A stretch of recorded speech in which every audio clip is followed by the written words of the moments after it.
ఇవాళ వైఎస్ఆర్ కాంగ్రెస్ పార్టీ యోజన విభాగం యొక్క సమావేశాన్ని కేంద్ర కార్యాలయంలో పెట్టి మా పార్టీ అధ్యక్షులు జగన్మోహన్ రెడ్డి గారు దిశానిర్దేశం చేయడం జరిగింది.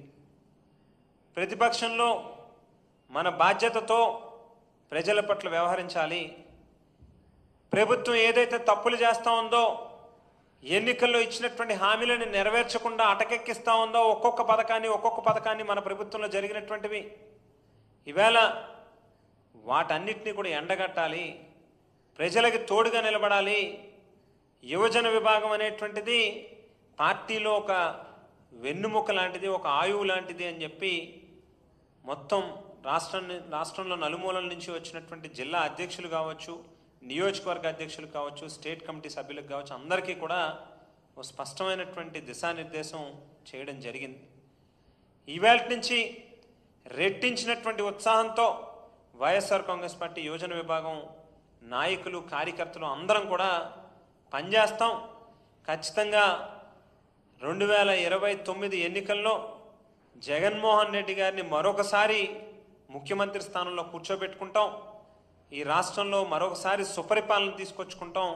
ముఖ్యంగా యువతకి సంబంధించి ఒక గొప్ప ఆలోచన చేయగలిగి యువత యొక్క సంక్షేమం కోసం కట్టుబడి ఉన్నటువంటి జగన్మోహన్ రెడ్డి గారిని మరోసారి ఆ అధికార పీఠంలో కూర్చోబెట్టడానికి ఖచ్చితంగా కృషి చేస్తాం, శక్తివంచన లేకుండా అని చెప్పి తెలియజేస్తూ, Z+ సెక్యూరిటీలో ఉన్నటువంటి ఆ కేటగిరీలో ఉన్నటువంటి ఒక మాజీ ముఖ్యమంత్రిగా జగన్మోహన్ రెడ్డి గారికి రోప్ పార్టీలను కానీ, పైలట్ వెహికల్స్ని కానీ, ఎస్కాట్ని కానీ, సెక్యూరిటీ కానీ ఇచ్చి పూర్తిగా కార్యక్రమాన్ని వాళ్ళే నడిపించాల్సినటువంటి బాధ్యత గల స్థానంలో ఉన్నటువంటి ప్రభుత్వం దయచేసి ఈ రోజుకైనా కాస్త అయినా బుద్ధి జ్ఞానం అనేటువంటి తెచ్చుకుని రాష్ట్రంలో ఉన్నటువంటి యువతకి ఏ రకంగా ఉద్యోగ కల్పన చేయాలి, లేనటువంటి పక్షంలో ఎన్నికల్లో మీరు ఇచ్చినటువంటి నిరుద్యోగ వృత్తిని ఏ రకంగా అమలు చేయాలనేటువంటి దాని మీద దృష్టి కేంద్రీకరించండి అని చెప్పి ఈ సందర్భంగా హితవు పలుకుతాం.